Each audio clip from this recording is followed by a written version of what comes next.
My two oldest sons, Thad, who's 30, and Luke, somewhere around 22. I don't know. You lose track. You know how that goes. But Thad and Luke were both very, very good football players. Thad, in his time at Linden High School on the varsity, was an outstanding quarterback. At one point, he held the Metro League single-game passing record until somebody else came along and beat it. Thad was just a darn good football player. You know, he showed up on Friday nights, and it was just so much fun, to watch him play. And in those days, they were coming out with that spread offense, and of course, it was just a quarterback's dream because there was a lot of passing, and he had some pretty decent receivers. He even received an accolade of being an all-state, but a special mention.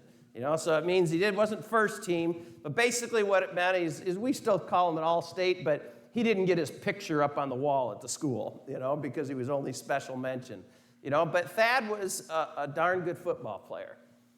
Luke also was a good football player and took it very serious. Now, Luke wasn't a quarterback. He was a defensive back and a wide receiver on offense, but he played his heart out, and he gave it all he could and played real well. Well, Luke also made All-State, but the difference between the two of them is that Luke made All-State first team, so he gets his picture up on the wall in the school, and he reminds his brother often of that, that his picture is up there. But Luke, I hate to say this to him, but Thad was a much better football player. And I'm sure Luke is watching this right now and just shaking his head saying no. But he was. Thad was a much better football player, a much better athlete at that particular sport. But there is a difference between the two of them. And when Thad and I went to at least a couple colleges or whatever to do our visits where the coaches wanted to talk to him, and they laid it down on the line, that, look, high school is one thing, college football is another. And there were a lot of players that even, talked to him and said, it's like, having a 40-hour-a-week job. He says, you got to put a lot into it. It's not like high school, and you're not the superstar anymore. It's going to be a lot of hard work. And I remember coming home from one of those college visits, and Thad said to me, he said, Dad, he said, I loved Friday nights. I loved everything about Friday nights. I loved, the heat of the game. It was just something I lived for. I lived for that Friday night. But then he said, but I hated everything else about it. I hated all the practices. I hated the winter training. I hated all the summer stuff. I really wasn't into that. All I wanted to do was get to Friday night. If I didn't have to do that other stuff, I wouldn't. I'd just show up on Friday night. Now, Thad's come a long way since then. I mean, right now he's at the top of his class in flight school. He's a pilot, and of course, he's a flight instructor, and it kind of amazes me because, trust me, Thad was the one that when we went to parent-teacher conferences, we didn't want to go, okay, because we didn't want to hear what they had to say. They all loved him, but it was always he could apply himself better. Well, he finally has. Where Luke and Thad were a little bit different in football is that Luke loved everything about the game. He loved the Friday nights. He loved showing up for practices. He loved the training during the summer. He loved the training during the winter. I mean, he just put everything into it. I mean, he lived for no matter what it was, whether it was a practice or it was the game. Now, Luke went on to play at Adrian College, all right, because he could handle it. His mind was into it. He was all in. And that was the difference of the two, is that Thad was not all in at that time in high school, and Luke was. And of course, now Luke gets his picture in the school for eternity, all right? But I bring this story up to you about my two sons and their football accolades and career because it kind of makes me think a little bit about the parable that Jesus shares today in the Gospel of Matthew, and how he kind of talks about that, some people, all are invited, but only a few really put something into it to be able to be called the chosen ones. I think about the young man that shows up to the wedding feast. I mean, why was that such a big deal? You know, he shows up to the wedding feast, and the king looks at him and he says, "Why aren't you wearing the wedding garment? Why aren't you dressed for this occasion? Why aren't you prepared for this occasion? I sent you this wedding garment," because that's what they did.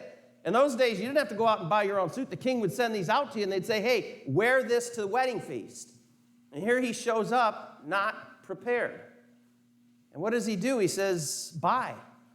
You're not going to be a part of this feast. You're not going to be a part of it because you haven't come prepared."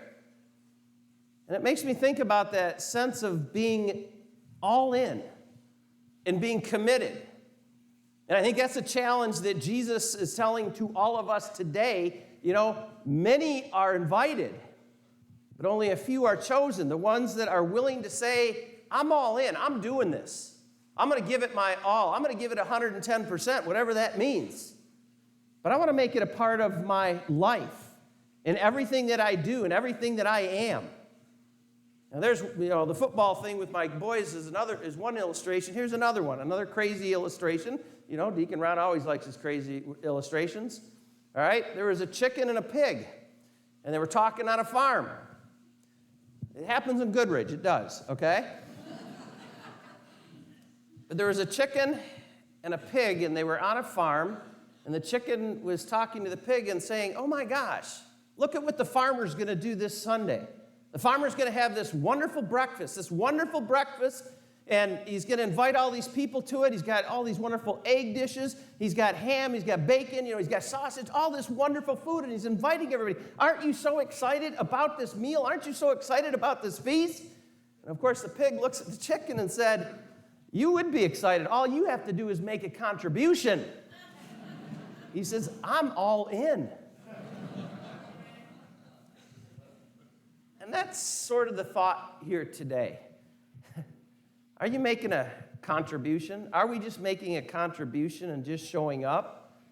Or are we all in this feast that he invites us to? This feast that he's talking about in that first reading, in Isaiah 55, where Isaiah is saying, "Hey, there's tough times right now. There's troubled times right now. But trust me, the feast is going to be wonderful. Just have faith and stick with it and make sure that you're all in."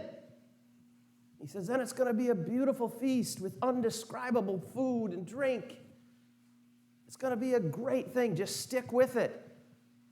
But don't just show up for game day. Do it all day. Every day. St. Paul, what I love about that reading, and incidentally, Thad, when he was 18, he decided, okay, I'm 18 and I'm going to start getting my first tattoo. Never let him get one before that, of course, but he said he's going to get his first tattoo, but I couldn't say no to it, because what did he do? On the side of his rib cage right there, he had Philippians 4:13 printed right there. So it's got a Bible verse on it. I can't get upset with that, right? But it's that Bible verse. But I think about those words of St. Paul that he's writing, to the church in Philippi, and most likely Paul was in prison at this moment. And what is he saying? He's talking to them and saying, "You know what? I've known good life. I've known bad life. I've known the ups. I've known the downs. But I can tell you what gets me through all those moments is that I'm all in. And my strength comes from him. Whether it's a high moment or whether it's a low moment. But it's because St. Paul chose to say, I am in all that I do and all that I say and all that I am. My brothers and sisters, this is sort of like Friday night. This is sort of like the game. I can tell you that it's sometimes easy to be that all-in person while you're all sitting right here. As I always like to say, the more difficult moment is when we're out there and we're faced with the different challenges. Maybe it's in relationships, maybe it's with job, maybe it's just with the way the world is being run right now or the world is going. But if you're all in, I can promise you, you will know where your strength comes from. It comes from him. Now, today, he's inviting you to the feast.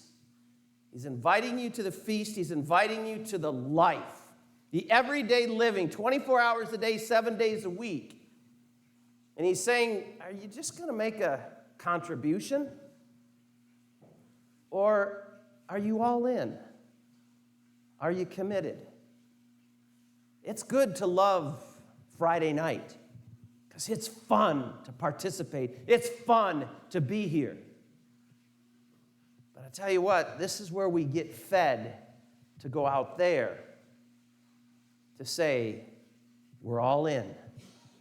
Just remember what St. Paul says, and you too should say it every day.